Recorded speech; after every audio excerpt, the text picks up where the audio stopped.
பொங்கல் பண்டிகையை முன்னிட்டு சொந்த ஊர் செல்லும் பயணிகள் கிளாம்பாக்கம் பேருந்து முனையத்தில் அலைக்கழிக்கப்பட்டு வரும் நிலையில் அங்கிருக்கும் பயணியுடன் நமது தலைமை செய்தியாளர் ஜெயக்குமார் நடத்திய நேர்காணலை பார்க்கலாம்.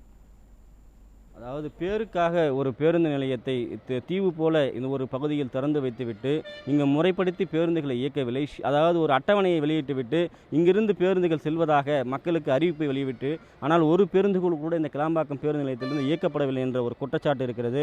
பல லட்சக்கணக்கான மக்கள் வருகிறார்கள், ஆயிரக்கணக்கான மக்கள் குழந்தை குட்டிகளோடு கைப்பைகளோடு தேங்கி கிடக்கிறார்கள்.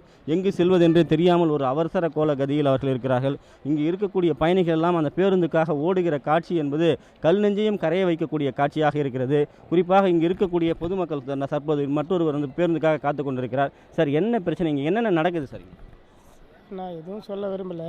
நான் 4 மணிக்கு கோயம்பேடு வந்தேன். ஒரு பேருந்து கூட ஏற்ற மாட்டேன்றோம். நான் செஞ்சு போகணும். செஞ்சு போகிறதுக்காக நான் நிற்கிறேன். ஒரு பேருந்துக்கும் கண்டக்டர் எவ்வளோ ஏற்ற மாட்டேன்றோம். கேட்டால் வெயிலில் நிற்காது. எப்படி பிளேனில் போவோம், பஸ்ஸு ரோட்டில் போகாது, எங்கே போவோம்? ஏற்ற மாட்டேன்றான். கிளாம்பாக்கம் வரது அங்கேருந்து கோயம்பேட்டிலேருந்து 35 ரூபா டிக்கெட்டு. இங்கே கிளாம்பாக்கம் வரேன். இங்கேருந்து நான் என் ஊருக்கு போய் எவ்வளோ டிக்கெட்டு? காசு என்ன தெருவிலே கிடைக்குது? நான் கஷ்டப்பட்டால் தான் காசு. நான் சம்பளக்காரனா? நான் தெருவில் பிச்சை எடுக்கிறேன்னா நான் சம்பாரிச்சு தானே எடுத்துன்னு வரேன். ஏன் இந்த மாதிரி பண்ணுறானுங்க கவர்மெண்ட்டு? யார் கேட்குது? எங்கள் வீட்டு காசு தானே போடுங்கிற. ஒழுங்காக வழி நடத்த வேண்டிய தானே நாட்டை. ஏன் இந்த மாதிரி அக்கிரமம் பண்ணுறீங்க?